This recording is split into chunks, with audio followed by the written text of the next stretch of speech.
The Iliad of Homer, Book 1, The Plague and the Wrath, a new translation in English hexameters. Wrath be your song, O goddess, the wrath of Pelides, Achilles, ruinous wrath that heaped on Achaeans griefs beyond number, hurled forth early to Hades many a soul of the mighty heroes, and left the men themselves to the dogs as their plunder. Every bird of the sky and the counsel of Zeus was accomplished, counting from when those two first parted in strife and division, Atreus' son, the lord of men, and the brilliant Achilles. Which of the gods was it drove those two to collide in a quarrel, son of Leto and Zeus? For he, in a rage at the ruler, roused up an evil plague through the host, and the people were dying, all for the shame he had done to Chryses, the priest he had scorned him, Atreus' son.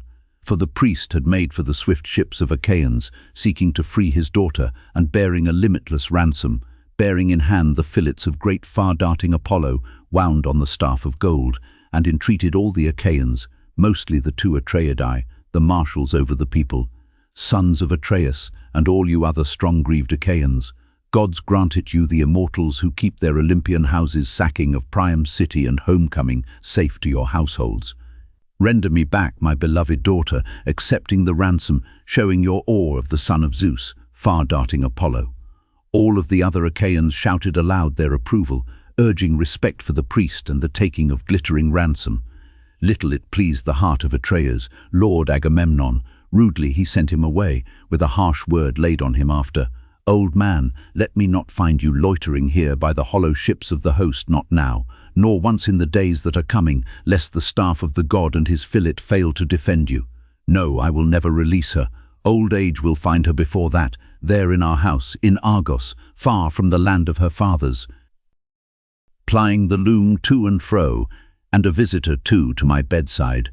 Go, do not anger me further, that you may depart the safer." Thus did he speak, and the old man trembled, obeying his order.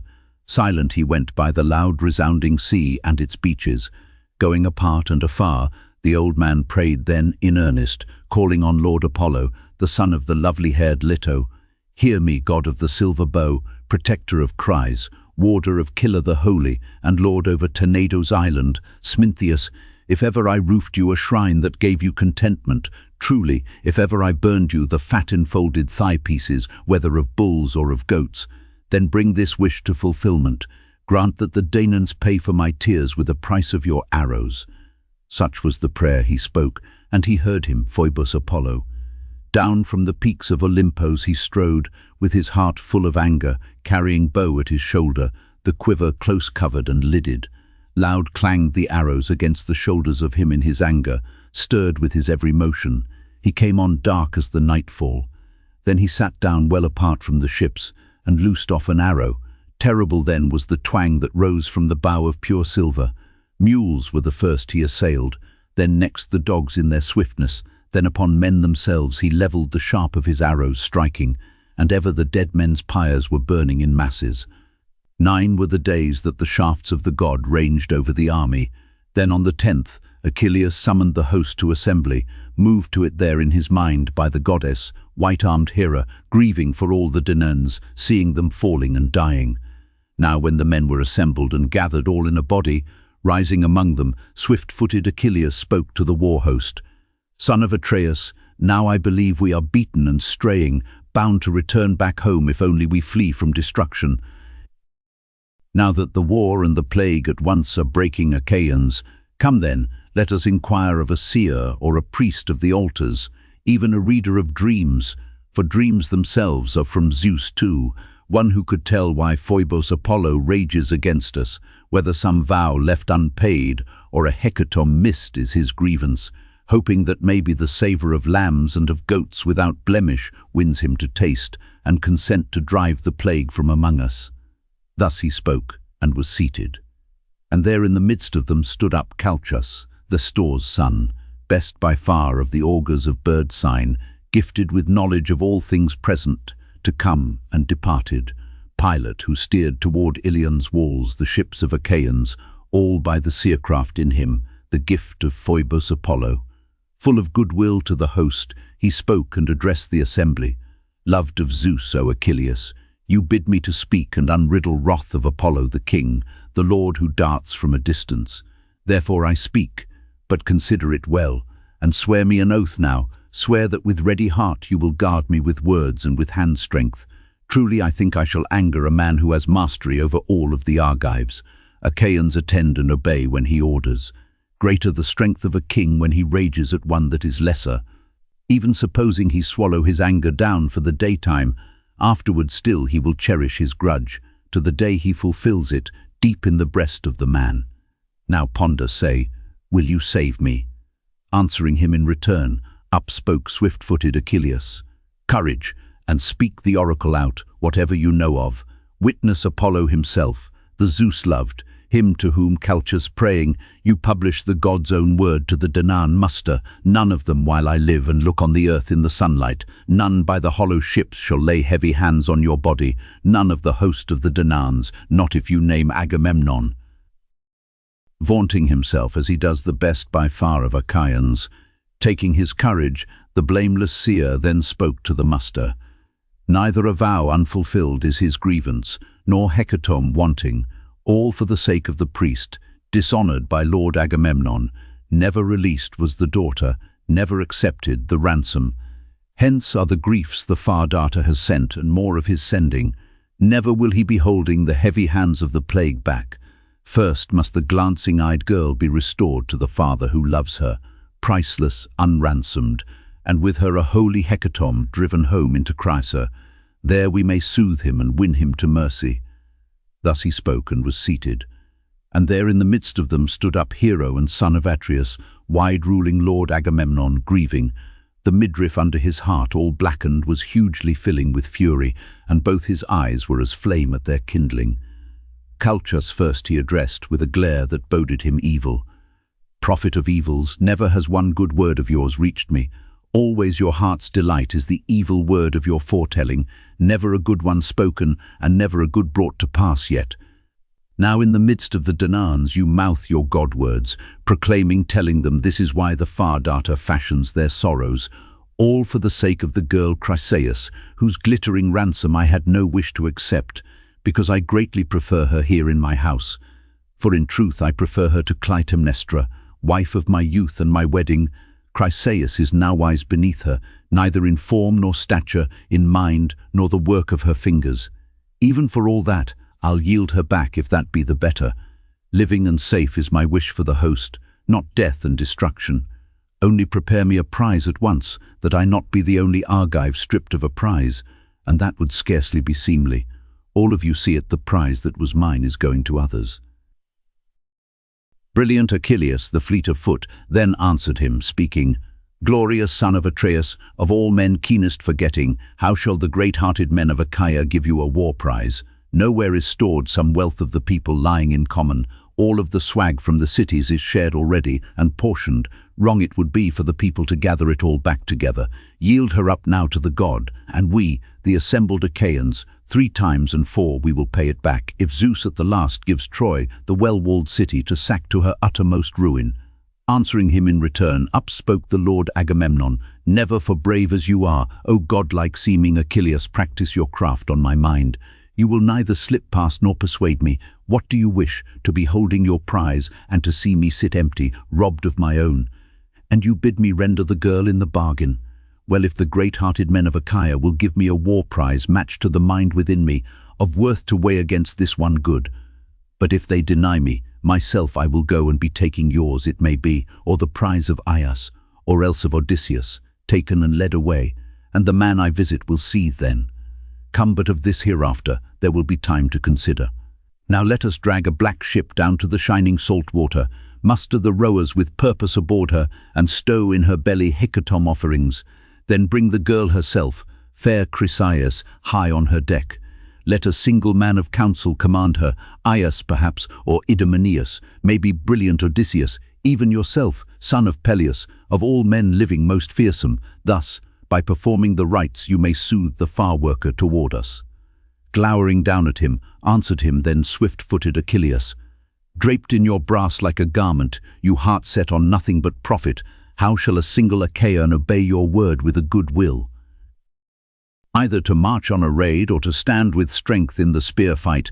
Never because of the Trojan spearmen did I come warring hither to fight at their hands, since they have done me no evil. Never at all have they lifted my cattle or driven my horses. Never in Phthia, the deep-soiled, the mother of men and their nurture, ravaged the harvest I planted. For much lies wide in between us, mountains covered in shadow, and sea that echoes and thunders. Shameless and huge as you are, it was you we followed to please you, winning requital for Menelaus and Dogface, for you too, out of the Trojans' hands.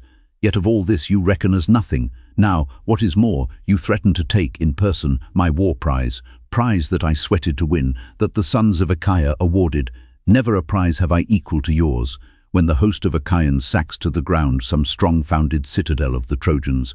True, the greater part of the onrushing fury of warfare falls to my hands to manage, but come the day of the sharing, greater by far is your prize. And I, with a scrap that I treasure, back I trudge to the ships, worn thin with the work of the fighting. Now I am bound for Phthia, for better by far is the prospect sailing for home with the beaked ships. Never am I intending, shorn of my honour here, to be pumping you wealth and abundance. Answering him in return spoke the Lord of men, Agamemnon. Bolt then, if that is the way of your heart, and never shall I be begging you here to remain for my sake. Beside me are others, men who will honour me still, and Zeus the counsellor chiefly. Hateful to me are you beyond all the princes Zeus nurtured. Always the dear delights of your heart are strife, wars and battles. Strong, yes, strong you may be. Some god, I should think, was the giver. Off with you homeward, you with your ships and your loyal companions lord it over your myrmidons. Nothing to me is your value. Nothing, your sulk and your rage. But here is my promise against it. Just as Phoebos Apollo is taking away my Chryseis, homeward my ship shall carry her off, and my chosen companions. Then I shall come for the fair-cheeked girl Briseis in person, coming to fetch her myself from your hut, your prize. That you learn it, learn how much I am greater than you, and the next man may shudder, either to call himself my equal, or stand up against me. Thus he spoke, and a grief came over the great son of Peleus, deep in his shaggy breast.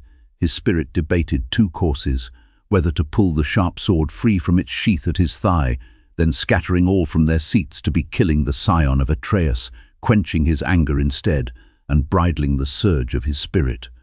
Long as he weighed this course in his mind and deep in his spirit, even as out of the scabbard the great sword slid, came Athene down out of heaven. The goddess white-armed Hera had sent her, loving the two of them both in her heart, and for both of them caring. Standing behind, she caught at the tawny hair of Pelides, showing herself to him only. None of the others could see her. Wonder seized on Achilles. He turned, and at once he was certain, Pallas Athene, and terrible shone the eyes of the goddess. Raising his voice he addressed her, and winged were the words of his speaking. Why now again have you come, O child of Zeus of the Aegis? Coming to look on the outrage of Atreus's son Agamemnon. Plainly I speak it out, and I think it will find its fulfillment. Soon by his own high-handed pride he may forfeit his life-breath. Answering him in her turn spoke the goddess, grey-eyed Athene. Stopping your fury, for that I came, if only you heed me. Down out of heaven, the goddess white-armed Hera has sent me, loving the two of you both in her heart, and for both of you caring. Come now, abandon the strife, and keep your hand off the sword hilt. Lash him with words instead, foretell what is surely to happen. Listen, for this I declare, and the thing shall come to fulfillment. Splendid gifts in a threefold measure will lie here before you all, for the price of this outrage. Hold yourself back, and obey us. Answering her in return, up spoke swift-footed Achilles. Goddess, the word of you both must be kept, and a man must obey it, hot though the heart may seethe with its anger. So it is better. Gods give ear in return to the man who bows and obeys them.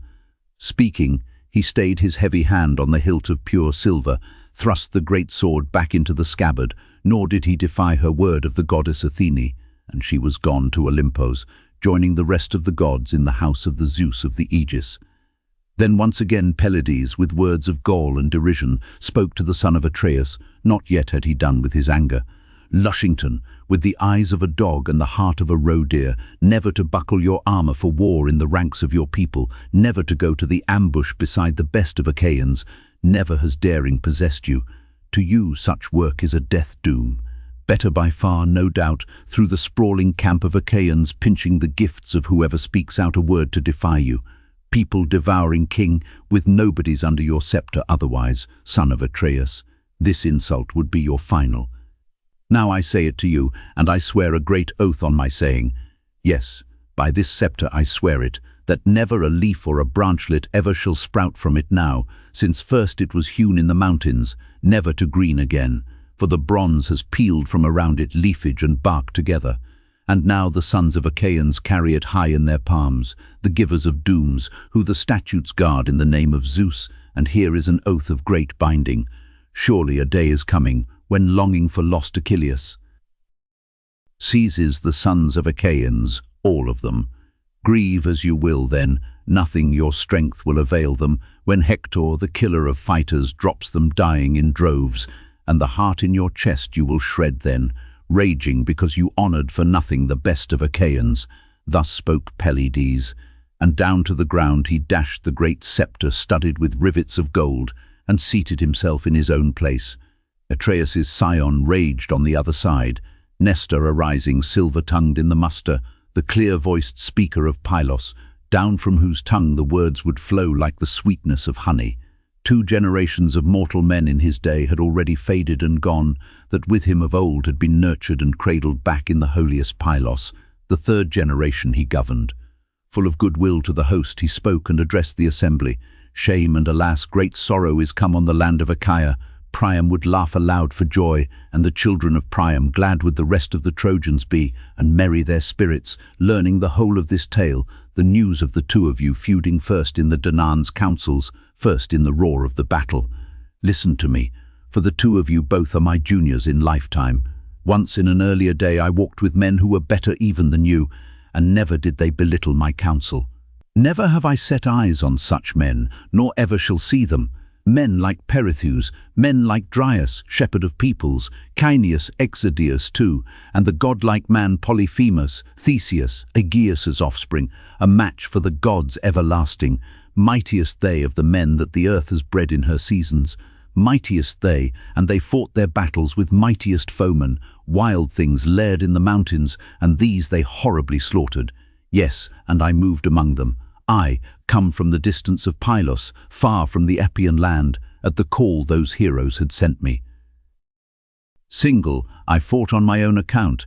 Not a man of the mortals living and walking the earth today could stand there against them. Still, they attended my counsels, and listened well to my speaking. Now let the 2 of you listen. To listen is always the better. Never, for all your power, deprive this man of the maiden. Leave her in peace, as the prize the sons of Achaeans have made him. Son of Peleus, you likewise, give up your quarrel against him, matching him force, for never an equal allotment falls to the lot of a scepter-bearing king whom Zeus honors. Say you are stronger indeed, and the mother who bore you a goddess. Still, this man is the mightier, lording it over more people. Atreus's son, let your anger cool. It is I who am begging. Drop your grudge at Achilles, seeing that he, a tremendous bulwark, rises for all the Achaeans, a wall in the war storm. Answering him in return, up spoke the Lord Agamemnon. Old man, all that you say is spoken in measure and fairly.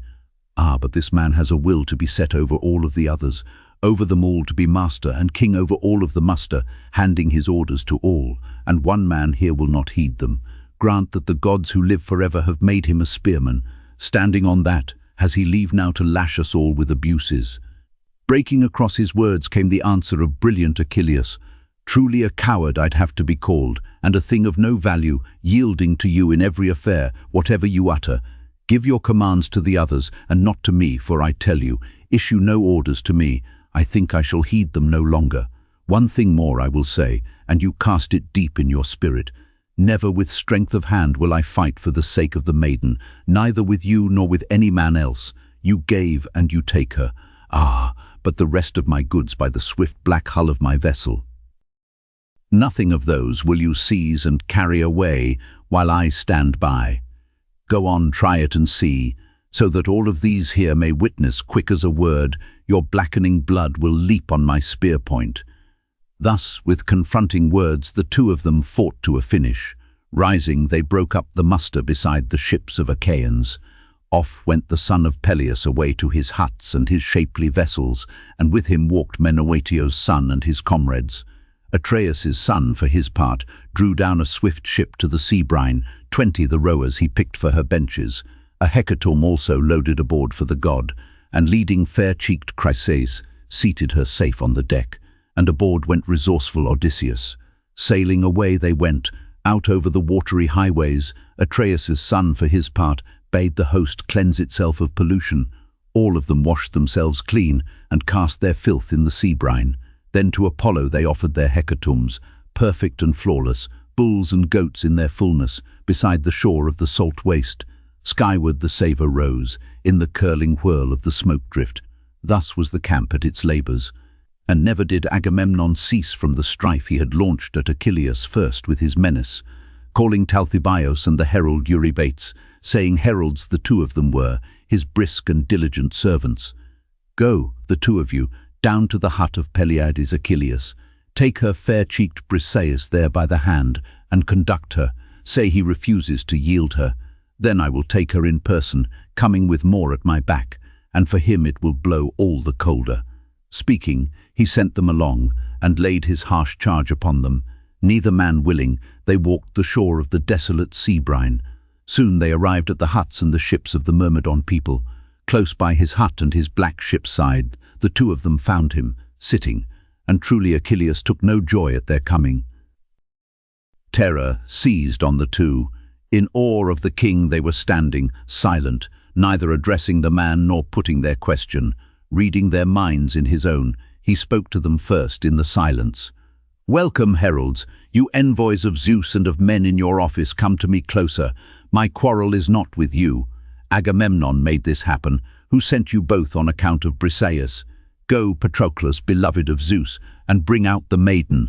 Give her these two to be led away, and let them be witness both in the sight of the blessed gods and of men who are mortal, yes, and before that pitiless king against the hereafter. Need may arise for me yet, to fend off shameful destruction out of the rest of the host. For he rages, his wits in a ruin, witless to look both before and behind him at once in his thinking, planning to keep his Achaeans alive in the fight by their vessels." Thus he spoke, and Patroclus obeyed his beloved companion.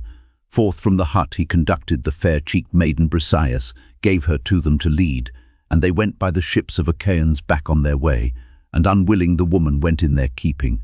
Meanwhile Achilles in tears sat down apart from his comrades.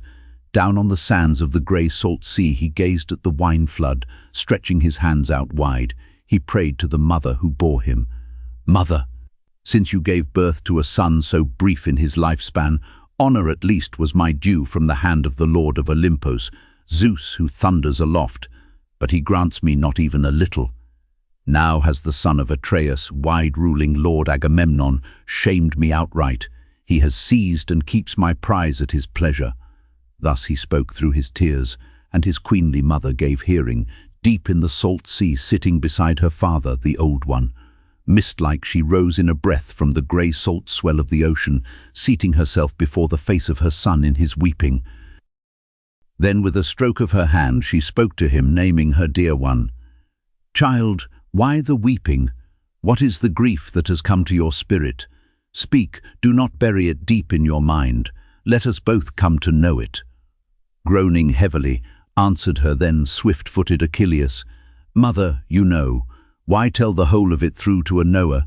Thebe, we marched on of old, Aeacian's city of worship, city we sacked to the ground, and carried it all to the camp here. Fairly the sons of Achaeans shared the spoil of the sacking, choosing as prize for Atreides the fair-cheeked maiden Chryseis. Then came Chryses, the priest of far-striking lordly Apollo, down to the swift-run ships of the bronze-mailed men of Achaea, seeking to free his daughter, and bearing a limitless ransom, bearing in hand the fillets of great far-darting Apollo, wound on the staff of gold, and entreated all the Achaeans, mostly the two Atreidae, the marshals over the people, All of the other Achaeans shouted aloud their approval, urging respect for the priest and the taking of glittering ransom. Little it pleased the heart of Atreides, Lord Agamemnon. Roughly he sent him along, and laid his harsh charge upon him. Angry, the old man turned back again, and lordly Apollo heard the prayer that he made, for the priest was dear to him always, loosing his evil shaft on the Argives. Then were the people dying in heaps on each other, the gods' shafts flying against us all, up and down the sprawling camp of Achaeans. The prophet, knowing the mind of the god, unfolded the will of the far god. First of them all, I urged that at once we appease the immortal. Anger, though, gripped the scion of Atreus. Rising up quickly, then did he utter the threat that today stands wholly accomplished. Now with a swift-run ship the glancing-eyed men of Achaea carry the girl to Greece, and bear their gifts for the godhead. Just now, out of my shelter, the heralds led off the other Briseis' daughter, the prize that the sons of Achaeans had given. Come to the aid of your son, if the power is yours to defend him. Go to Olympos and plead with Zeus himself, if you ever gladdened the heart of the god by a word or a deed of your doing. Often I heard you telling of it in the halls of my father, making your boast that once, for the dark cloud-wreathed son of Kronos, single-handed among the immortals you warded destruction clean from his head. On the day the Olympians moved to enchain him, Hera herself, and Poseidon the Lord, and Pallas Athene. Goddess, you came to his side and loosed him out of his bindings, swiftly calling the hundred-hander up to Olympos, named Briareus among the gods. But the children of mankind call him Aegaeon, mightier he than the father who bred him. Down he sat by the side of Cronion, aglow in his glory. Terror came over the blessed gods. They abandoned the binding. Sit by his side and remind him of this, and take hold of his knees now, hoping he may be willing to lend the Trojans his backing, penning the sons of Achaea against their sterns and the sea surf, slaughtered among their ships, that they all have joy of their great king. Yes, that the son of Atreus, wide-ruling Lord Agamemnon, know his own blindness, who honoured for nothing the best of Achaeans. Thetis gave him her answer, and tears ran down as she spoke it. Why did I rear you, my child, O son of my sorrowful childbed? Tearless would that you sat by the ships, unwounded by sorrow, seeing your share of life is so brief, with no length in its measure. Now you are doomed to the swiftest fate, and to sorrow surpassing all of mankind's. It was under an evil star that I bore you. Still, I will carry your word to Zeus, whose joy is the thunder, going myself to Olympos the snowy, in hope to persuade him. Sit for the while where you are, by the vessels swift in their faring, nursing your wrath at Achaeans, and utterly cease from the fighting. Zeus went down to Okeanos yesterday, down to the banquet feasting with blameless Ethiopians, gods in attendance. Come the 12th of the days, he returns once more to Olympos, then to the bronze-floored house of Zeus. I will go on your errand, clasping his knees in my hands, and I think that I shall persuade him. Thus she spoke and was gone on her way, and left him behind her, angry still at the heart for the girl of the beautiful girdle, taken by force from his hands, against his will. But Odysseus carried the holy hecatomb safe to the harbour of Chrysae. Once they had come to her place inside the fathomless harbour. Into the black ship, furling the sails, they stowed them securely, then let the mast down into its crutch, easing it down by the forest stays swiftly, and rowed her home to her mooring under the oar-strokes. Forth went the anchor stones, the stern cables lashed to the shoreline. Forth came the men themselves to the line where the surf meets the shingle. Forth came the hecatomb bound for the altar of archer Apollo. Forth from the seafaring ship came Chryseis, stepping to landfall. Straightway resourceful Odysseus led the girl to the altar, placed her into her dear father's arms, and gave him his greeting. Chryseis, I come at the word of the Lord of men, Agamemnon, bringing your child, and a holy hecatomb also for Phoebos, offered up for the Danaans, so we may soften the Godhead God who has hurled on the Argives sorrows, heavy with groaning. Speaking, he placed her into his arms, and the old man in gladness took his beloved child.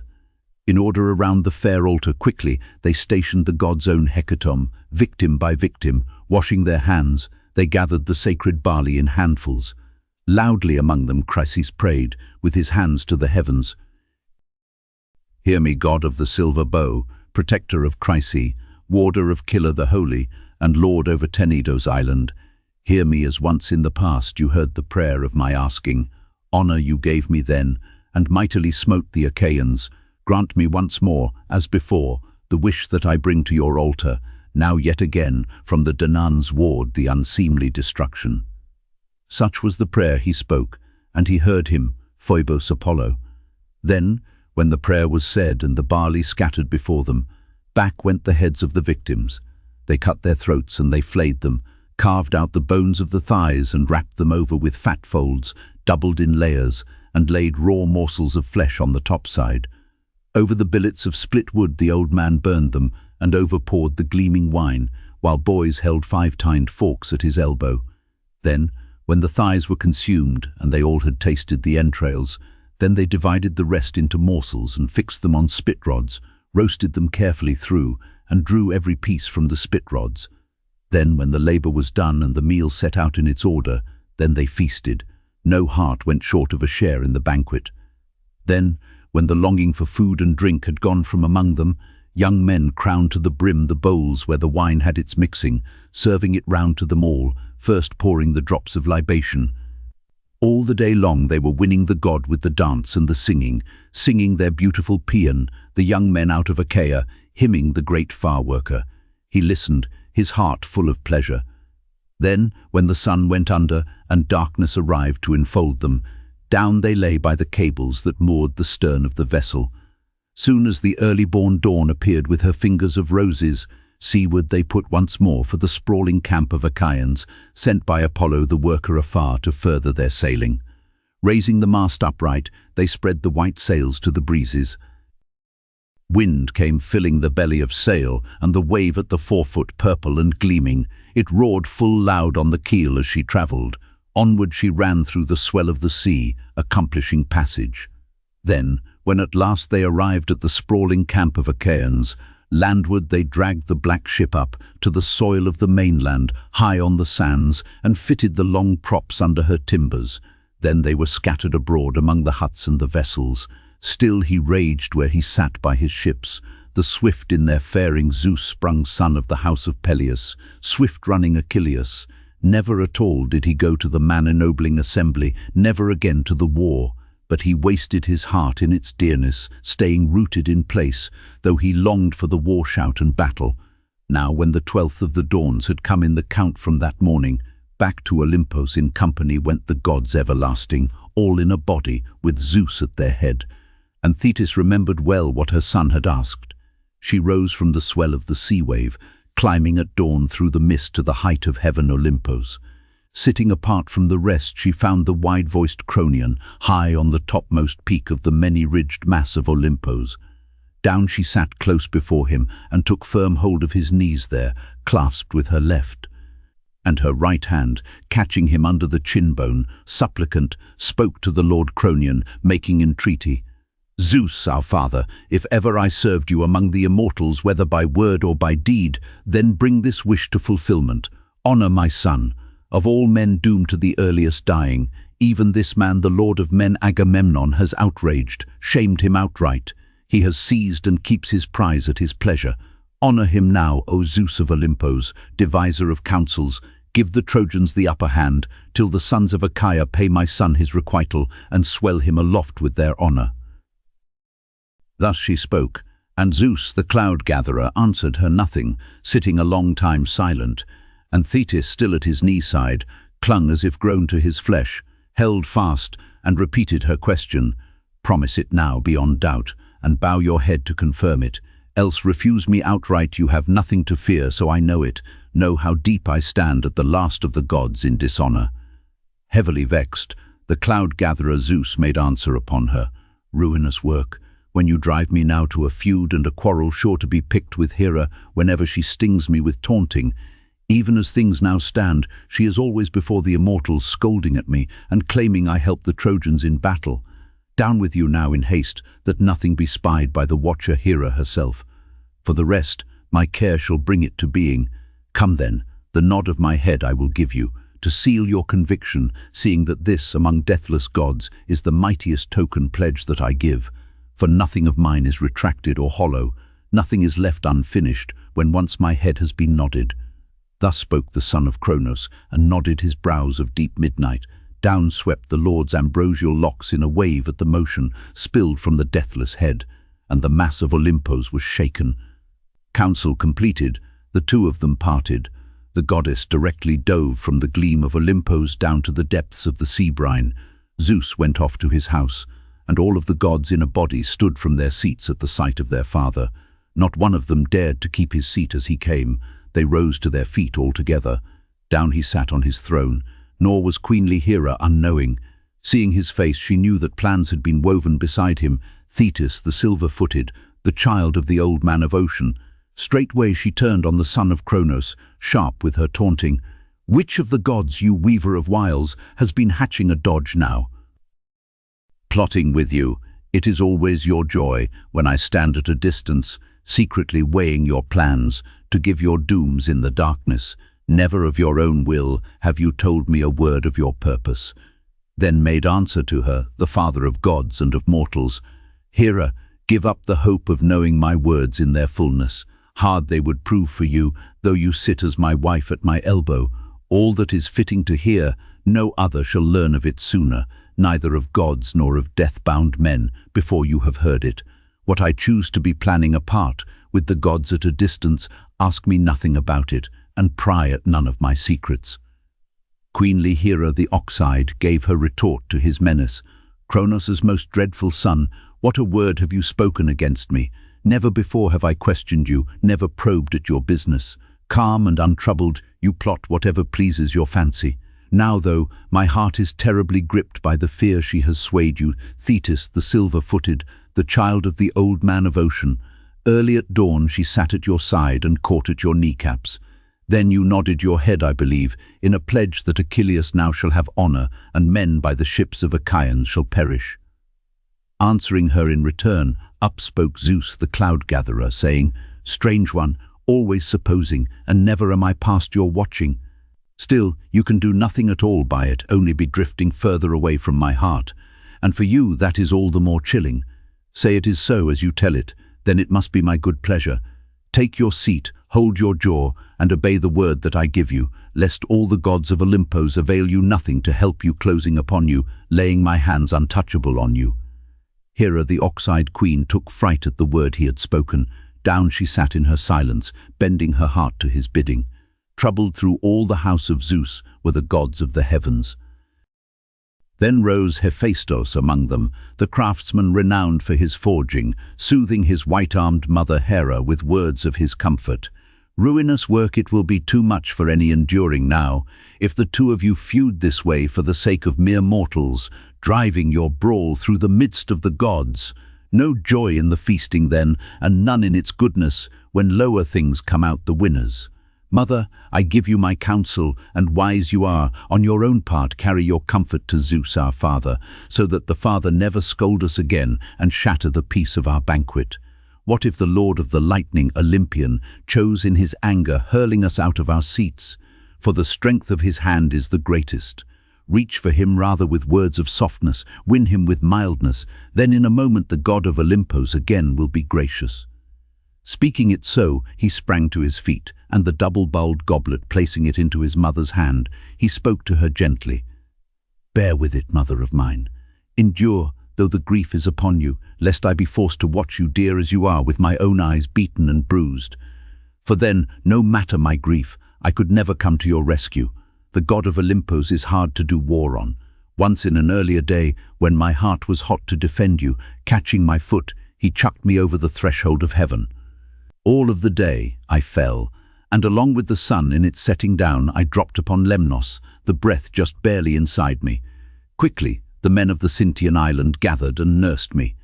Thus he spoke, and the goddess, the white-armed Hera, was smiling. Smiling she stretched out her hand and took the cup from her dear son. Then for the rest of the gods, from left to the right in his serving, sweet was the nectar he poured them, dipped from the bowl of the mixing. Laughter unquenchable rose from the gods in their blessedness, seeing how Hephaestus bustled and puffed on his rounds through the palace. Thus for the whole of the day, to the setting hour of the sunlight feasting, and there no heart went short of a share in the banquet, none of the beautiful lyres delight in the hands of Apollo, none of the muses in song, respondent in beautiful voices. Then, when the glittering light of the sun had gone to its setting, homeward they went, each god to his own house, seeking his slumber, houses that he of the crooked limbs, the illustrious craftsman, great Hephaestus, had built for them all with the wit of his cunning. Zeus, the Olympian hurler of lightning, went to the bedside where he had always rested of old, when sweet sleep would take him. Climbing, he lay in his sleep, and Hera, the gold-throned, beside him.